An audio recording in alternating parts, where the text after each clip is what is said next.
Բաքվում Սպուտնիկ Ադրբեջան գործակալության գրասենյակում խոզարկությունը նկարահանելիս բերման է ենթարկվել Ռուպտլի վիդեոգործակալության լրագրող Այտեկին Հուսեյնովան։ Պաշտոնական մեկնաբանություն դեռևս չկա։ Ավելի վաղ ադրբեջանական անվտանգության ուժերը խոզարկություն էին անցկացրել Սպուտնիկ Ադրբեջանի խմբագրությունում։ Ներքին գործերի նախարարության տվյալով լրատվամիջոցի հավատարմագրումը կասեցվել է 2025 թվականի փետրվարին, սակայն այն շարունակել է աշխատանքը անօրինական ֆինանսավորման միջոցով։ Բերման են ենթարկվել գործակալության աշխատակիցներ, ըստ ադրբեջանական ԶԼՄ-ների նրանք մեղադրվում են Ռուսաստանի անվտանգության դաշնային ծառայության հետ կապ ունենալու համար։ Սպուտնիկ Ադրբեջանի գրասենյակում խոզարկությունը տեղի է ունեցել Ռուսաստանի եւ Ադրբեջանի միջև հարաբերությունների վատթարացման ֆոնին։ Օրեր առաջ Եկատերինբուրգում ադրբեջանական սփյուռքի ներկայացուցիչներ էին ձերբակալվել սպանության եւ սպանության փորձի կասկածանքով։ Ձերբակալության ժամանակ 2 մարդ մահացել է։ Ըստ ռուսական կողմի մահվան պատճառ են դարձել առողջական խնդիրները։ Նրանց մարմիններն արդեն տեղափոխվել են Բաքու։ Ադրբեջանում իրականացվել է կրկնակի դատաբժշկական փորձաքննություն, որի արդյունքների համաձայն Զիադին եւ Հուսեյն Սաֆարովները ենթարկվել են դաժան խոշտանգումների,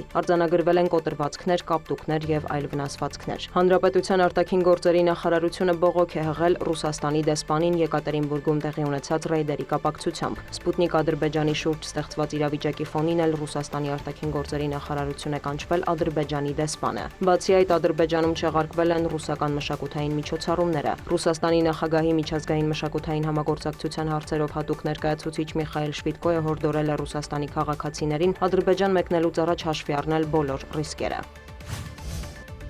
Դոնալդ Թրամփը ստորագրել է Սիրիայի դեմ ամերիկյան տնտեսական պատժամիջոցները չեղարկելու մասին հրամանագիրը։ Վաշինգտոնը հանձնառու է աջակցելու Սիրիայում կայունությանը եւ միասնությանը։ Արաբական հանրապետությունը պետք է հնարավորություն ունենա խաղաղ պայմաններում գործակցելու իր հարևանների հետ, ապաստան չլինի ահաբեկչական կազմակերպությունների համար եւ ապահովի երկրում կրոնական եւ էթնիկ փոքրամասնությունների անվտանգությունը, ասված է հրամանագրում։ Սիրիայի արտաքին գործերի նախարարի խոսքով պատժամիջոցների չեղարկումը կնպաստի երկրի տնտեսական վերականգնմանը եւ միջազգային հանրության հետ շփումների ակտիվացմանը։ Սիրիայի նախկին նախագահ Բաշար Ասադի, նրա ընտանիքի անդամների եւ տապալված ռեժիմի կողմնակիցների նկատմամբ պատժամիջոցները սակայն շարունակում են ուժի մեջ մնալ։ Դամասկոսի դեմ պատժամիջոցները վերացնելու մտադրության մասին ԱՄՆ նախագահը հայտնել էր մայիսին, նախքան էր Ռիադում Սիրիայի նոր առաջնորդ Ահմեդ Ալ-Շարայի հետ հանդիպումը։ Սպիտակ տունը հայտարարել է, որ կհետևի Սիրիայի նոր կառավարության գործողություններին, այդ թվում Իսրայելի հետ հարաբերությունները կարգավորելու ուղղությամբ գործադրվող ջանքերին։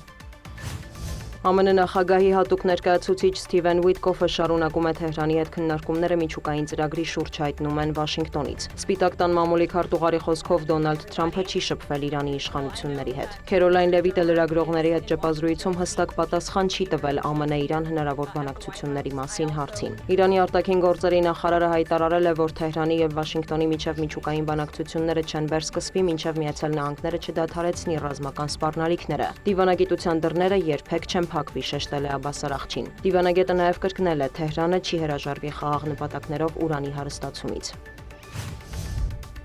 ԱՄՆ նախագահի հատուկ ներկայացուցիչ Քիթ Քելոգը մեկնաբանել է Կրեմլի խոսնակի հայտարարությունը, թե Վաշինգտոնը եւ Կիևը ձգձգում են ռուս-ուկրաինական կարգավորման բանակցությունները։ Քելոգը անհիմն է որակել Դմիտրի Պեսկովի խոսքերը։ Կոչ են կանում անհապաղ հրադադար հաստատել եւ անցնել եռակողմ բանակցությունների։ Ռուսաստանը չի կարող ժամանակ ձգել եւ հարվածել Ուկրաինայում քաղաքացիական թիրախներին, շեշտել է Թրամփի բանագնացը։ Մինչ այդ Մոսկվան եւ Կիևը հայտնում են փոխադարձարվածների մասին։ Ռուսական կողմը հայտարարել է Լուգանսկի մարզն ամբողջությամբ գրավելու մասին։ Նաև Ռուսաստանի պաշտպանության նախարարության տվյալով գիշերը ուկրաինական 60 անօդաչու թռչող սարք է խոցվել։ Իժևսկում կան ավերածություններ եւ տուժածներ։ Նիժնեկամսկի, Կազանի, Ուլյանովսկի եւ Սարատովի օդանավակայանների աշխատանքը սահմանափակվել է։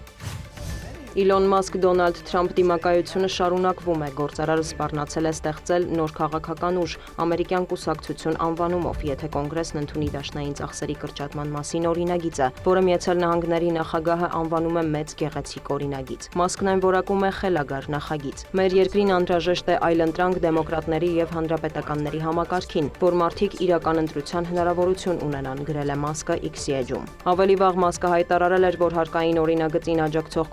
կոնգրեսականները կպարտվեն 2026 թվականի պրայմերիզում, նույնիսկ եթե դա վերջին բանն է, որ ինքը կանի այս աշխարհում։ Գործարարի քննադատական խոսքերի ֆոնին Թրամփը սպառնացել է դադարեցնել Իլոն Մասկի ընտրությունների պետական սուբսիդավորումը եւ դեմ է արտահայտվել էլեկտրական մեքենաների արտադրությանը։ Իլոնը հավանաբար պատմության մեջ ամենաշատ սուբսիդավորում ստացող մարդն է։ Առանց դրանց նա հնարավոր է ստիպված կլիներ փակել իր բիզնեսը եւ վերադառնալ տուն, Հարավային Աֆրիկա, գրել է Թրամփը Truth Social-ի էջում։ Սպիտակ տան ղեկավարի կարծիքով, եթե Միացյալ Նահանգները չաջակցի հրթիռների եւ արբանյակների արձակմանը կամ էլեկտրական ավտոմեքենաների արտադրությանը, երկիրը լուրջ գումարներ կխնայի։